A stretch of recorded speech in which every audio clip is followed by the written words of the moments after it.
Bəyənmədim. Niyə görə?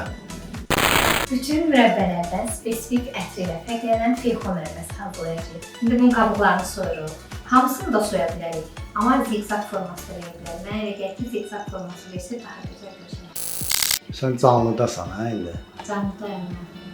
Feyxolarımızı soyuq suya əlavə edirik, soyuduqdan sonra ki, qaralmasın. İndi isə feyxolarımızı vilka ilə edirik ki, şərbət içərisinə yaxşı qarışsın. Vanil. 1 kilo feyxoya 1 kiloqram şəkər tozu əlavə edirik. Sadəcə olaraq bizdə 1 kilo olmadığına görə 700 qram yaxındır. Ona görə də 700 qram şəkər tozu əlavə edəcəyik və bunu gözləyəcək öz suyunu buraxsın. Ondan sonra pişirməyə qoyacağıq. Gördüyünüz kimi artıq feyxolarımız suyunu buraxıb, artıq bunu pişirməyə qoya bilərik. Nə qədər su çəkir? Su əlavə etməyəcək. Belə qoyursan pişirir. Bir burum qaynadırıq. Bir burum qaynatdıqdan sonra bir gec şərbətdə saxlayırıq.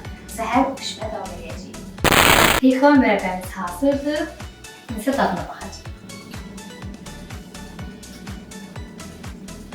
Bəyənmədim. Niyə görə? Mən olsa bilsən mürəbbə sevmirəm. Sanki zoğal mürəbbəsidir.